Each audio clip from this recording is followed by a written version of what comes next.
Okay. All right. Yeah. Okay. Now I get it. We had a lightning strike, boys.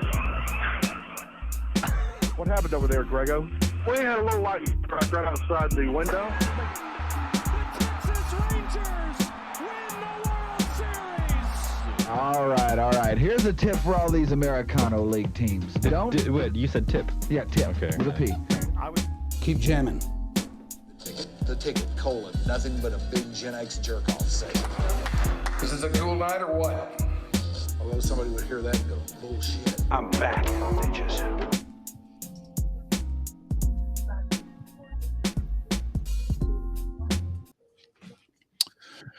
Well, ring-a-ding-ding, boys and girls. We are back. It is another episode of Your Dark Companion on this, the first day of December. We are headed into the year's final month today. Are we going to make it? I don't know. Are we going to clear Christmas? I don't know. It's about time for that to come into focus again. Yeah. The question of will we make Christmas and then will we clear Christmas? Multiple hurdles. That's right. Multiple hurdles for sure. Well, it is the 1st of December here in the deep day. It is kind of cold, kind of rainy, kind of yucky out there. It's great. But we are here inside the nurturing biosphere of the mothership where everything's always cool. And today, for your edification, we're going to be joined by Edward O'Keefe. He is the CEO of the Theodore Roosevelt Presidential Library Foundation. Now, you may be wondering, okay, what is this going to be all about? And we don't know. We're just going to find out as we go here. He's a guy that I ran across at an event a few, probably about, 6 weeks or so ago? No. Not that long? Okay, not that long.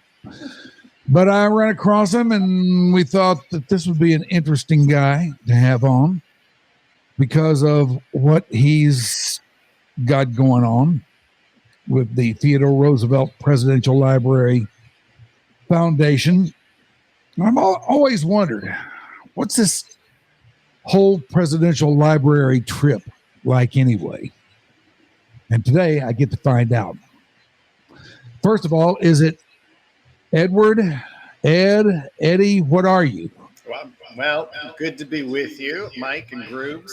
Yes, it's nice to have you. Yeah. It was Eddie. It was Fast Eddie. And then I went to college. It became Ed. And then I published a book. So it had to become Edward. I'm multiplicity. You can call me whatever you'd like. Ed is just fine. All right. Ed, it will be then.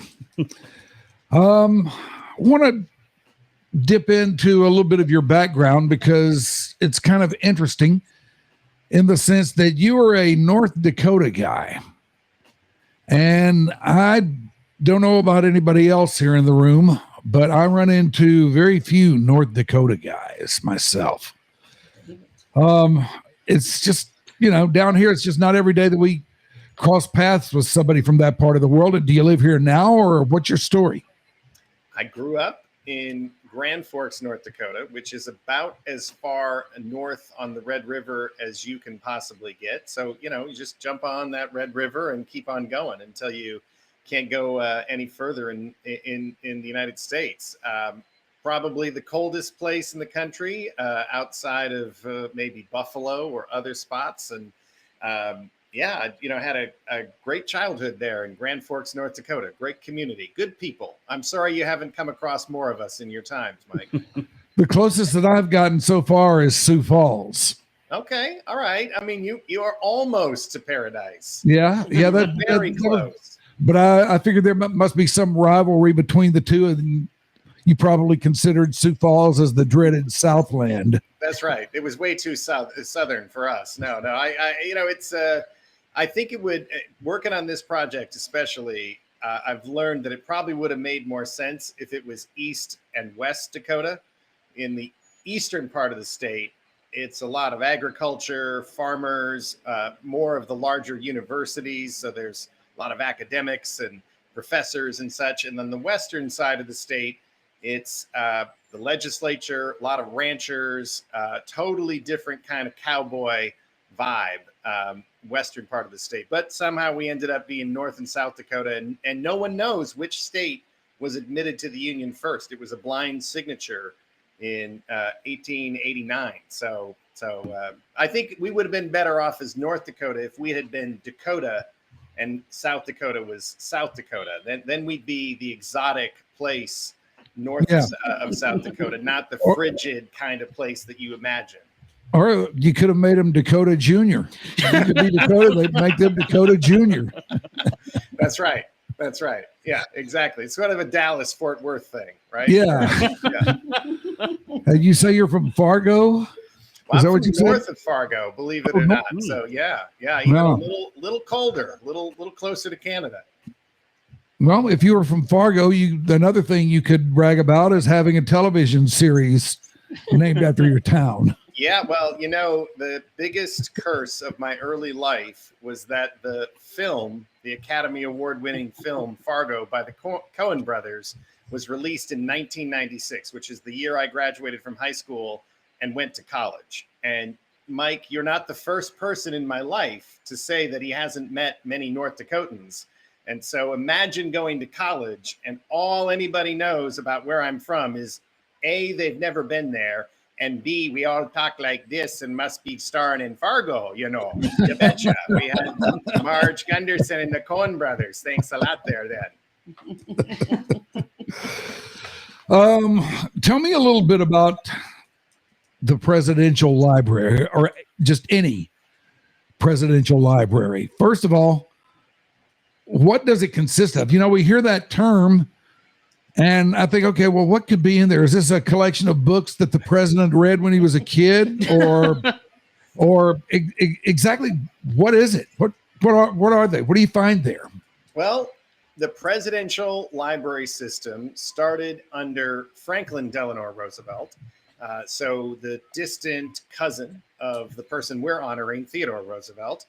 And FDR did it because at the time, the gifts and the papers of the president were considered their personal property. They were not the property of the American public. They were not preserved necessarily for posterity in history. So FDR, having gone through the Great Depression, World War II, and having a sense of history, established the presidential library system in coordination with Congress.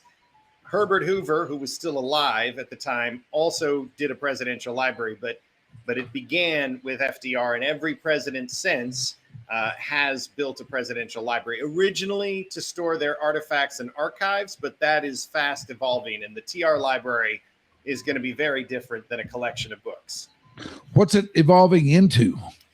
An experience. We want the museum to be a place where kids drag their parents.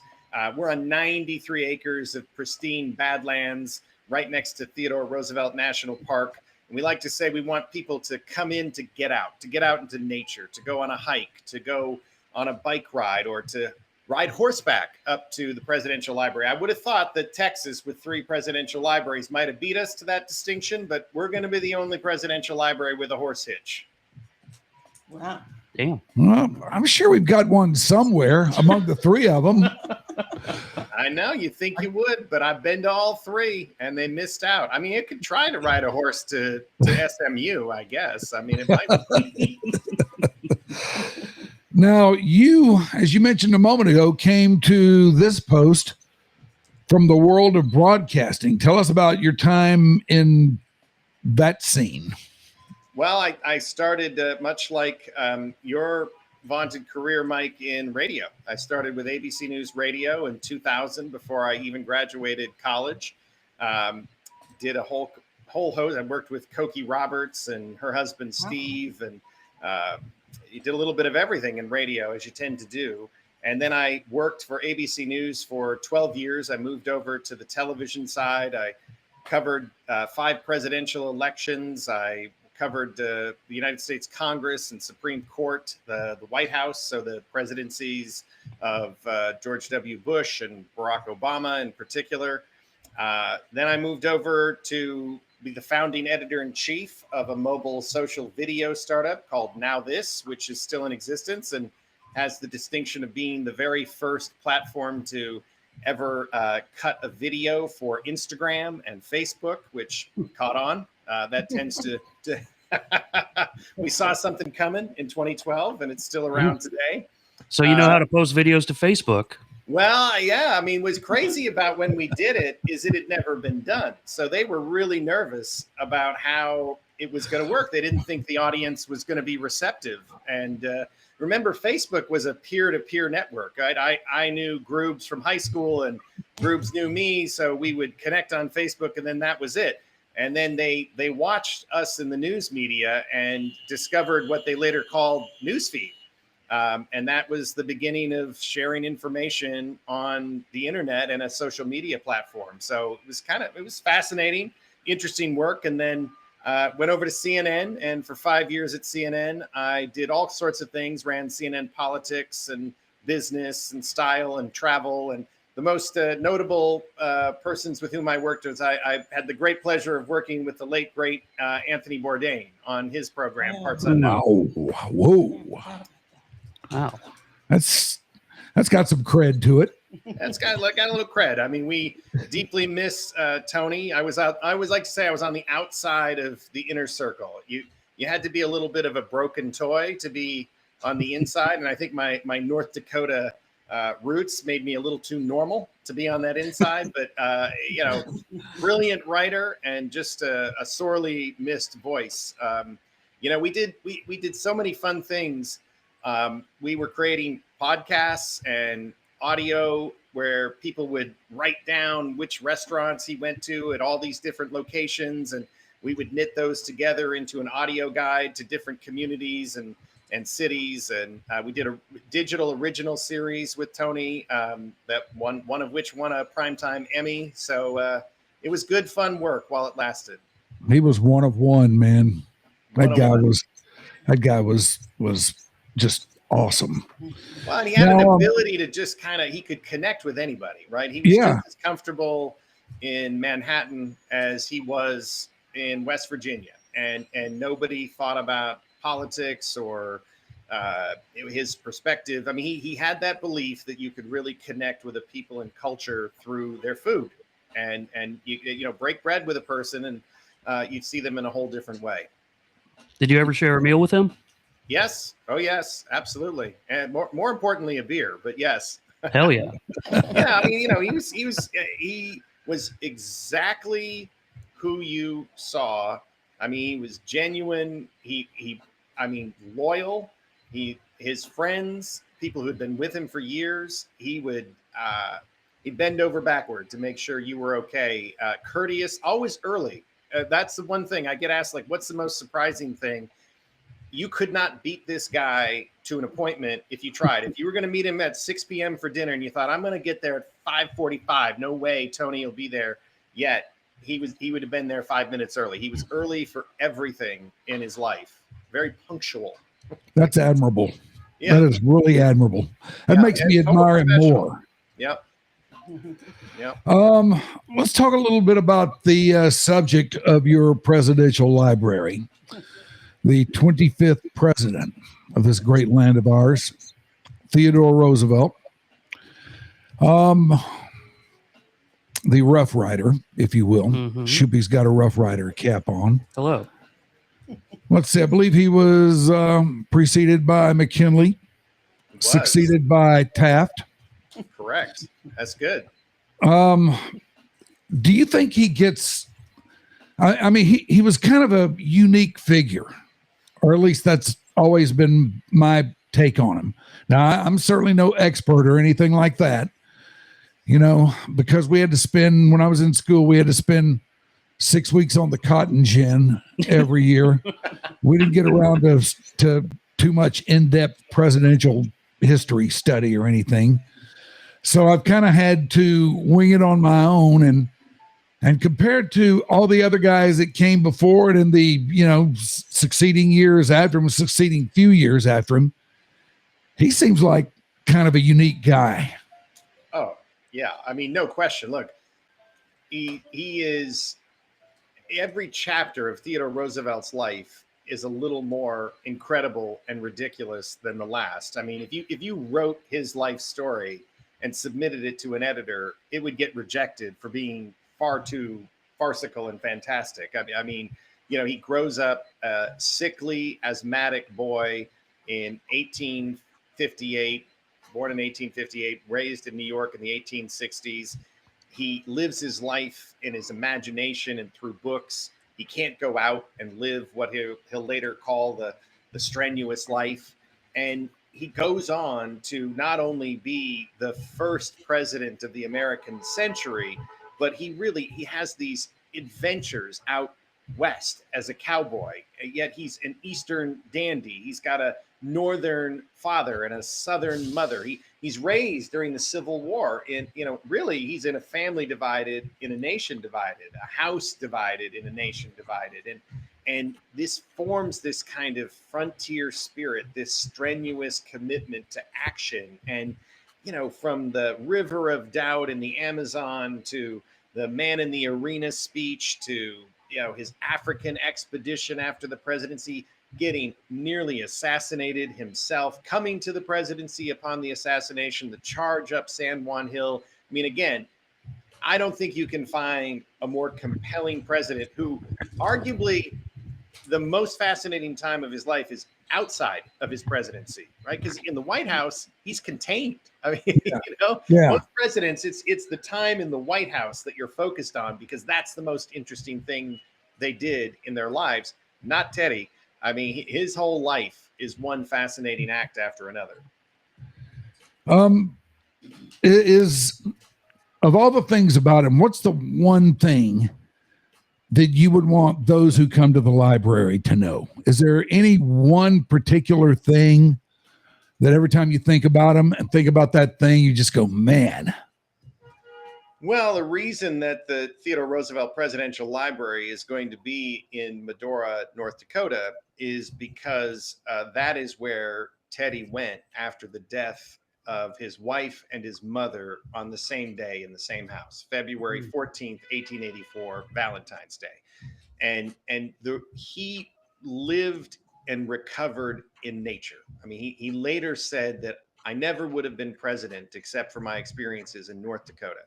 I mean, this place, the Badlands, quite literally saved his life. He was depressed. He didn't know what he was going to do next. And I think if there's one message I would want people to walk away with, it's that, we all of us in life have difficulties and challenges. We all have moments where we don't think we can move on and move forward. And even someone who appears as impossibly strong as Theodore Roosevelt had those moments too. And he found ways to move forward by putting one foot in front of the other and by taking time in nature. I mean, nature was his healer and classroom. And that's why this place is so special. That's why his presidential library belongs in Western North Dakota. Now, let me get this straight. His mother and wife died on the same day in the same house. And his wife had just given birth to their daughter 2 days before? You got it. On February 12th. Yep, exactly. And so let me set the stage. I mean, Theodore Roosevelt had been engaged. They announced their engagement publicly, he and his wife Alice, on February 14th, 1880. And so his wife is pregnant, and he's convinced that she's going to have the baby on the anniversary of their engagement, Valentine's Day. So he goes back to Albany, where he's working as a New York State assemblyman. He's finishing up his work when he gets a telegram saying the baby has been born and that Alice is only fairly well. He is too late for him to take a train back to New York City. So he finishes up his work and he prepares to take a train the next day. There's this thick, dense fog that descends over New York City, such that the train that would normally take about 2.5 hours takes 5.5 hours. He finally crawls into the station, he has to walk the 15 blocks to his home, where his brother says there is a curse on this house. Mother is dying and Alice is dying too. It's just a remarkable story. He runs up to the 3rd floor. He holds Alice in his arms until about 2:30 in the morning, when he's gathered at the 2nd floor, the deathbed of his mother, who dies of typhoid fever. Then he goes back up and he holds Alice in his arms for almost 11 hours until 1:30 in the morning, when she too dies of Bright's disease. Basically, her kidneys had failed, exacerbated by the childbirth 2 days earlier. He is crushed. He has lost, he writes in his diary a large X. The light has gone out of my life. Wow. That is heavy. It's heavy. And that is really heavy. And that diary, it is currently at the Library of Congress. It has never been on public display. And for the first time ever, it is going to be coming to the Theodore Roosevelt Presidential Library on public display upon our opening July 4th, 2026. It's really, I've seen it in person. It's dramatic. It really says he is crushed. He is over. He is disappointed. He is depressed.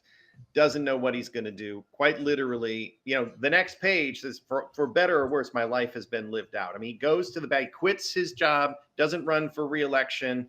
He's out in the Badlands. He's going to be a cattleman and a rancher and really try to figure out what to do next in his life. Wow.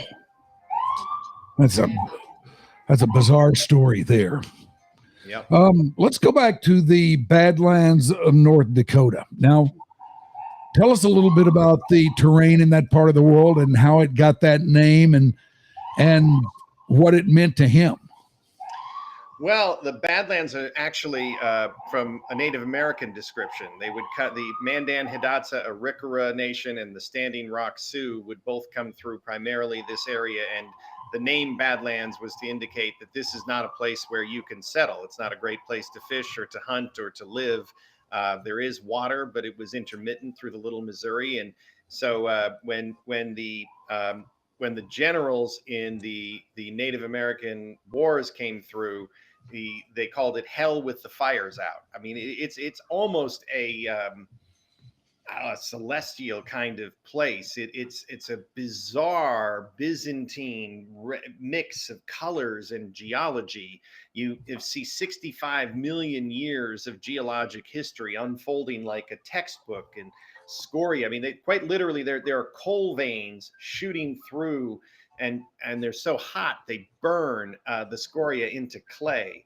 And so it's a very unusual place. I mean, Theodore Roosevelt himself said that it looks like Edgar Allan Poe writes.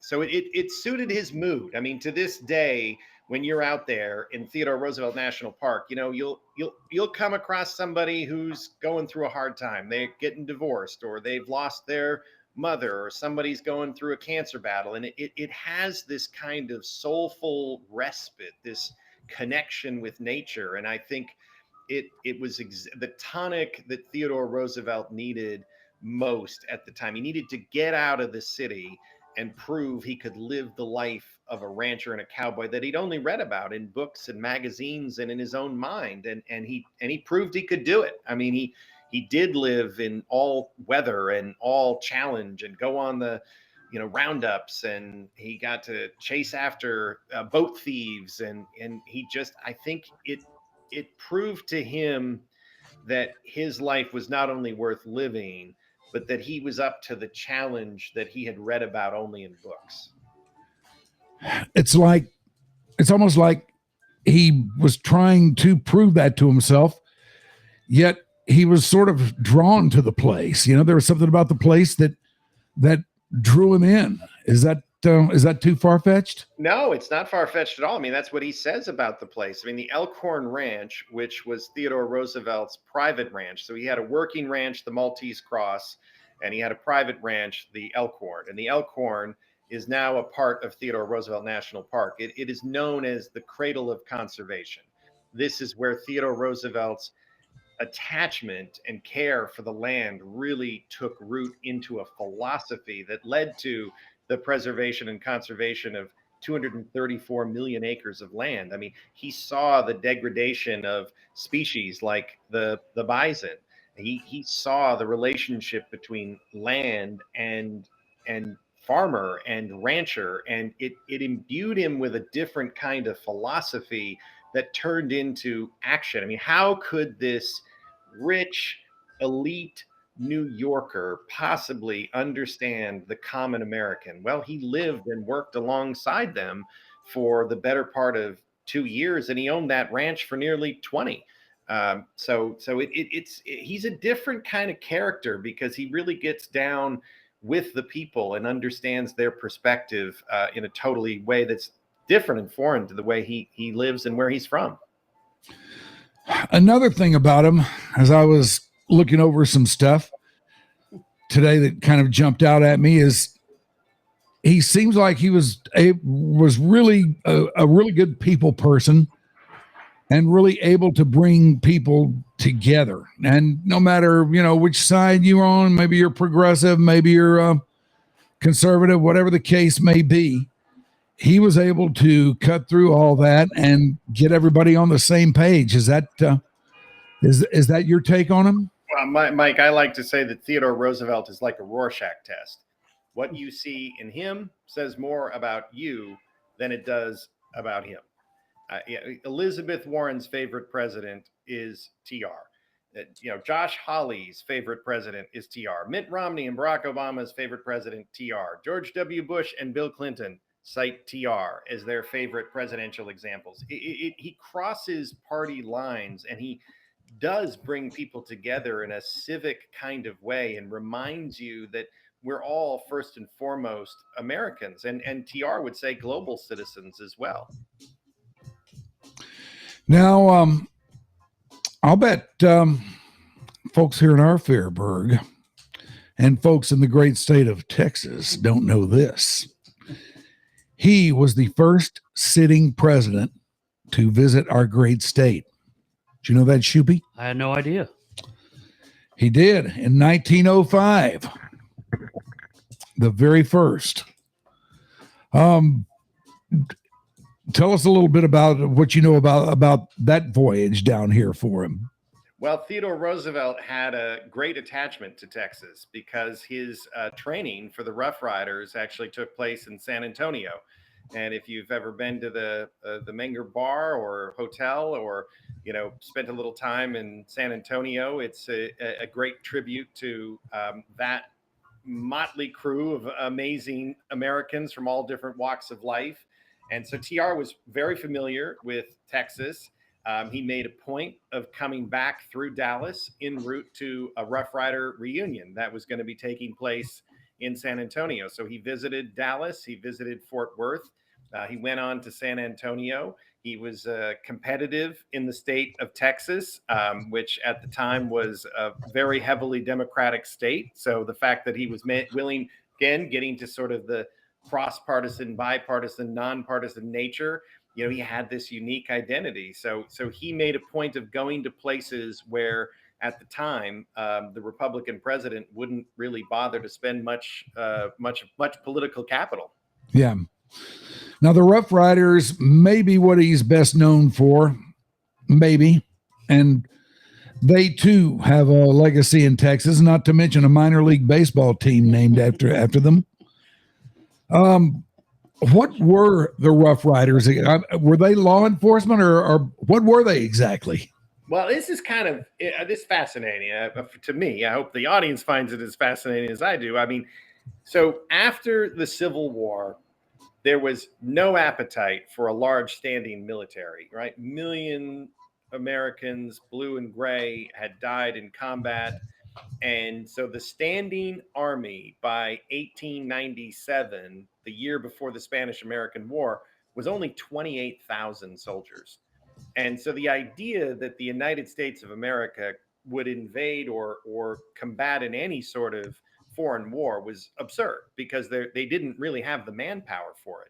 And Theodore Roosevelt, as Assistant Secretary of the Navy, was really advocating for advanced naval power. If you controlled the seas, you controlled the future of the globe. Mm-hmm. And so Spain is embroiled in a conflict with Cuba and the native populations of Cuba, and Theodore Roosevelt advocates getting involved in the conflict. Very controversial at the time. And you have to put together a volunteer army, right? Because the army that doesn't have a regiment sufficient to fight. So Theodore Roosevelt, having his experience out west in Dakota, gets ranchers and cowboys and the Eastern elite. I mean, members of the Rough Rider include the #1 tennis player in the world. They include 2 Olympic athletes alongside, Buffalo Soldiers and Native Americans. I mean, it is a real group. And they tried every nickname in the book for them, by the way, before Rough Riders. It was Teddy's Terrors and Teddy's Tarantulas. And finally, the press hit upon one that worked, the Rough Riders. And Teddy didn't like it. He didn't like the nickname at first. He thought it made fun of, it made it sound like a hippodrome, like a entertainment where they were serious soldiers. But he knew enough to let a trend alone when it took off. And it obviously became his most defining moment. I mean, his crowded hour, as he put it. He led the charge up Kettle and San Juan Hill. It was logistically, from a military perspective, they were sitting ducks. I mean, how he didn't get shot and killed in that battle is another whole story. But it's a remarkable ragtag team that really, what it did is it united gray and blue again as red, white, and blue. It was the first conflict after the Civil War where Union and Confederate soldiers worked together again as Americans. And that really, so he was the hero. Think about that. He was the hero of the war that really was the first major conflict after the Civil War. Yeah, he brought everybody back together again. Exactly. Wow. Yep. And that he goes in 3 years, he goes from Assistant Secretary of the Navy to President of the United States. I mean, when he says it was his crowded hour, it's an understatement. I mean, that is a trajectory unlike which we have ever seen in American history. Would you say he was a popular president? He was enormously popular, but he was always very concerned about his popularity. He was convinced he was not going to win election in his own right. So he did come to the presidency, as you talked about earlier, Mike, and TR said, through a dead man's shoes. He was such a rabble-rouser and a reformer in New York that after he is a Rough Rider, he's elected governor, but it's a very tight election. He only wins by about 18,000 votes. And he wins because he attracts Democrats and independents, not just Republicans. And he says this in his victory speech, that he owes his victory in the governorship to Republicans, Democrats, and independents alike. If just Republicans had been counted on, he would have lost that election despite his popularity. And then he's such a troublemaker. He's so reform-minded that the political bosses said, we got to get him the hell out of here. I mean, he's a pain in our butt. So they kick him upstairs. They conspire to make him vice president of the United States. In fact, the political boss at the time says that Theodore Roosevelt may as well sit under Niagara Falls and try to spit the water back up. They're making him vice president. And so when he becomes president, he's popular, but he's 42 years old, the youngest president in American history to date. He's the diametric opposite of William McKinley, who's kind of a stoic and a Civil War hero and older and more even-tempered and not quite as impetuous. And, here comes this young gun, and he swears he's not going to change anything. Well, that's the only promise he doesn't keep, because he goes right at it. And, from trust busting to conservation to the protection of resources and passing health laws. I mean, he is a reform-minded president, and he gets he's very popular. He wins an overwhelming election in 1904, but he is constantly agitating and pushing and prodding the status quo. Kind of wonder where that would get you today if somebody came along and tried that. Yeah. I mean, it seems like relative to the two presidents who came before him and the two that came after them, he was, I mean, kind of nothing like them. Nothing. No, I mean, McKinley picked, I mean, you know, the most dangerous thing you can do as president is pick a man of ambition to stand behind you. Well, he was a man of both ambition and destiny. I mean, Theodore Roosevelt was, in a way, the quintessentially perfect person to kick open the door of what became the American century. I mean, you know, think about it. 1858, when TR is born, there's no electricity, there's no airplanes, there's no automobiles, there's no submarines. All of these inventions, no telegraph, right? No, or telephone, all these things will come in his time. I mean, he lives in a time where you're transitioning from an agrarian culture to an industrial, rural to urban. There's a massive wave of immigration changing the nation and what it means to be an American. There's an intense debate about whether America should be isolationist or globalist. There's technology disrupting the way Americans work and how they think and what they do. Does any of this sound familiar? Right? I mean, history doesn't repeat, it rhymes. And TR was president at a time where there was a lot of similarity to what we're feeling and going through now in American society and the world. This is Ed O'Keefe. He is the CEO of the Theodore Roosevelt Presidential Library Foundation. And we will have more with Ed in just a second here. But right now, it is time for the dreaded and feared mid-show read.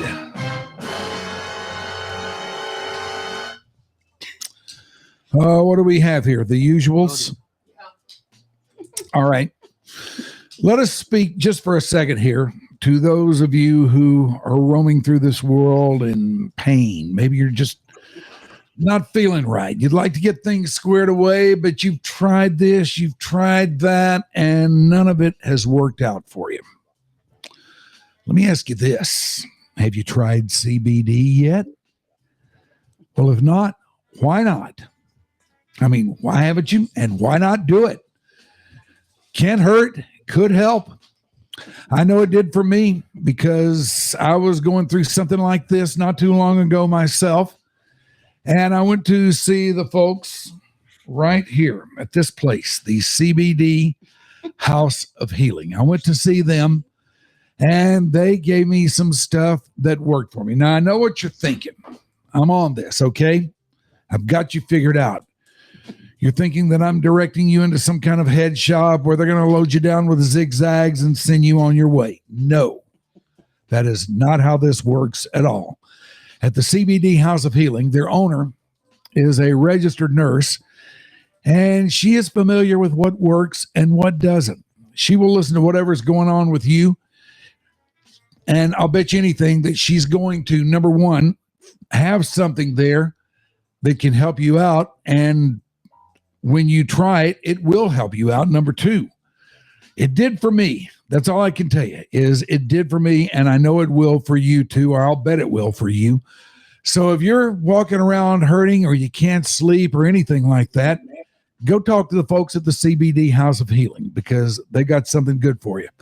They are located at the burgeoning intersection of Plano Road and Northwest Highway in the northeast quadrant of that intersection.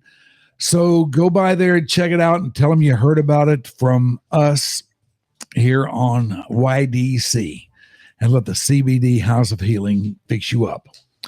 Oh, so we have another, do we? Mm-hmm. All right. Well, let's talk about this. December 11th is the date.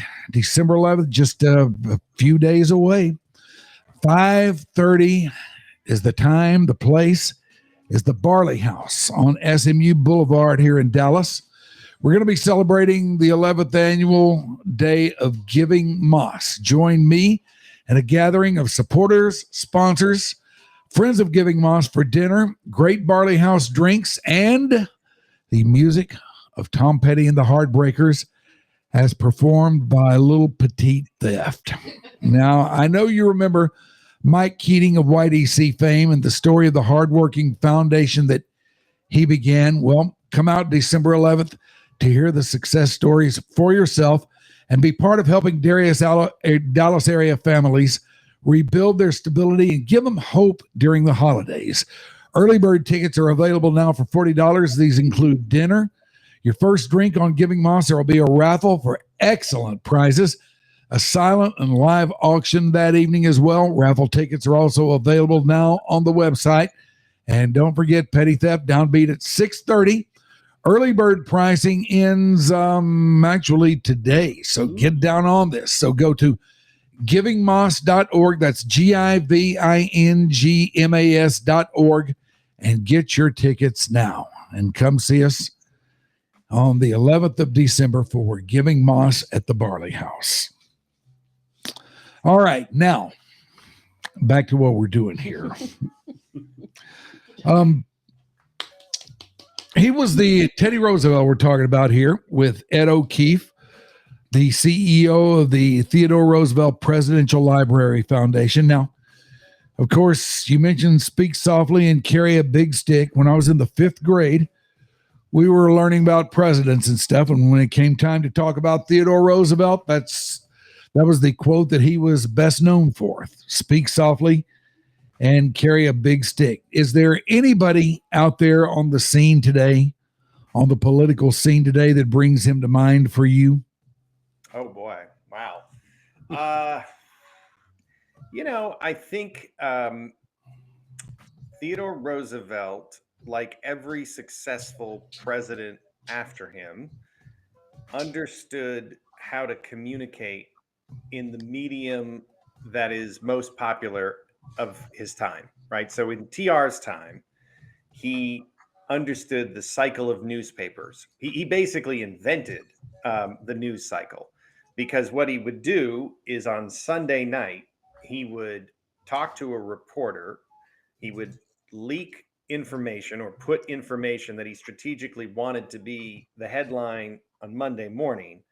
And then everyone would start their week reacting to whatever the president wanted to talk about, right? He set the agenda. So he knew how to use the media. He knew how to use the medium of the time, which at that point was newspapers. FDR, of course, becomes very successful in communicating over radio. John F. Kennedy, very successful in television. Ronald Reagan, given his acting experience, also successful in television, but really the advent of cable television. And, you think about the success of Donald Trump, he knows how to communicate on the internet and social media, which is the communicate. He's the more successful. I mean, take politics out of it. It has nothing to do with politics.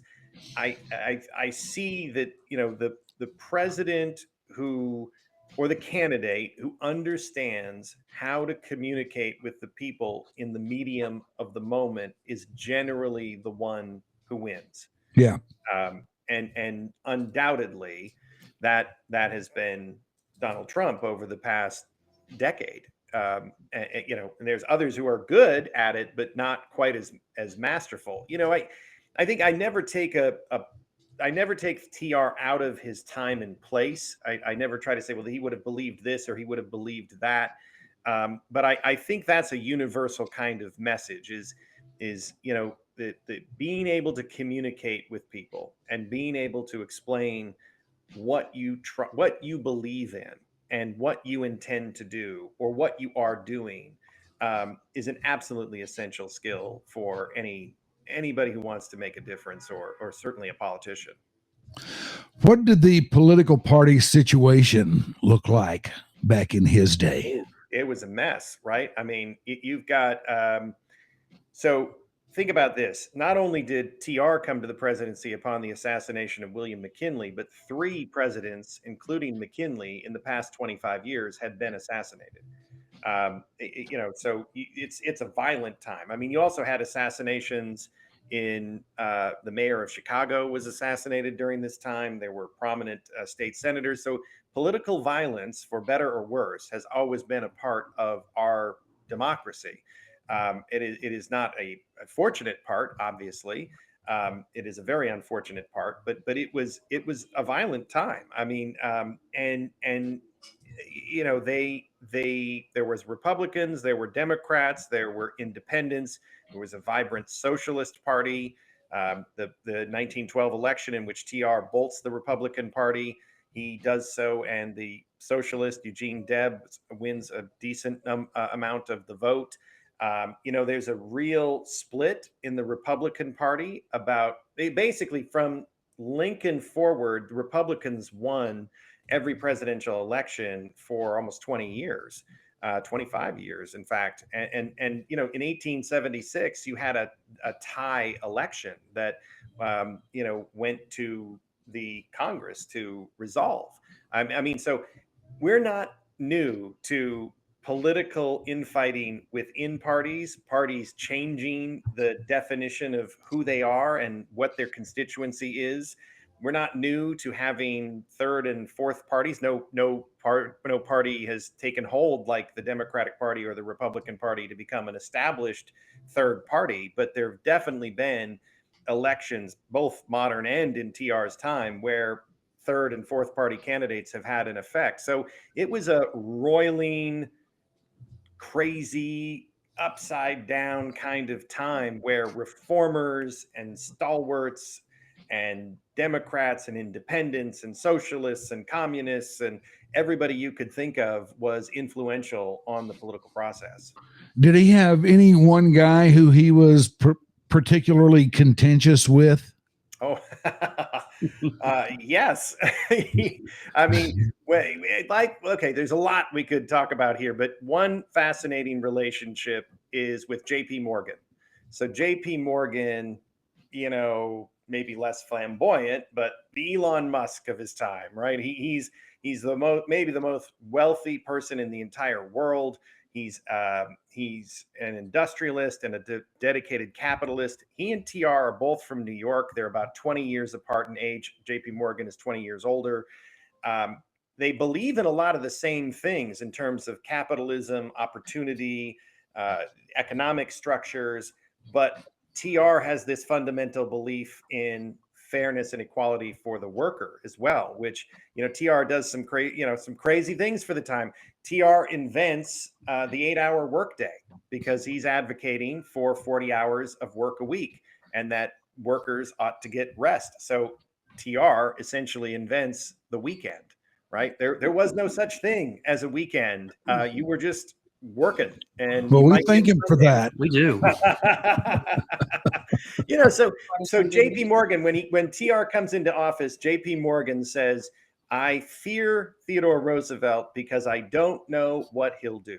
And Theodore Roosevelt, 42 years old, just come into the presidency through an assassination, says, JP Morgan fears me because he knows exactly what I'll do. And that's badass. Badass, right? That's what he does. He said he sues Northern Securities. It becomes one of the first successful trust busting cases in government history. He and JP Morgan and TR will work together to save the economy and create what later becomes the Federal Reserve. So they could find ways to work together, even though they did not necessarily like each other personally. They had a great professional and maybe begrudging respect for one another. And so it's a great relationship where I don't think they liked each other, but they definitely worked together to find the best interests for the American public and the American economy. Sounds like a very productive relationship. Yeah, TR, he had if you were committed to fairness, his platform in 1904 was a square deal. He said, I want a square deal for all Americans. And if you're going to take, he believed in capitalism. He believed in the economic principles of America. He believed in unlimited American potential and exceptionalism. But he believed you had to deal squarely and fairly, particularly with the American worker. And he believed in safety. There were so many, he was influenced by so many different safety problems at the time. None of these regulations exist at the time for, again, limited work hours or proper pay or equal pay or, when TR had an accident in 1902, a very bad carriage accident that nearly killed him, actually, the first Secret Service agent ever to die in the line of duty was protecting Theodore Roosevelt. And they administered cocaine. Theodore Roosevelt was on cocaine when he was negotiating the end of the labor strike at the coal mine situation in 1902. I mean, there were no labels, there were no safety measures for a lot of these different things, and TR just had a fundamental commitment to transparency, fairness, and really justice, I would say.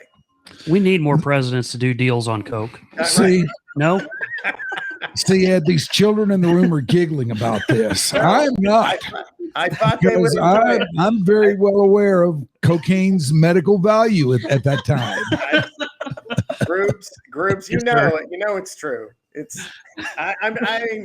is what it is. You asked me what I want people to walk away with. I said something about resilience in nature. The only thing they're going to remember, TR was on cocaine. That's it. That's it. I'm sorry, that's on me. I'm the one who led you down that road. That's on me, Ed. I mean, Teddy's the one on coke. All right, the library is slated to open on July 4th of this year. Is that correct?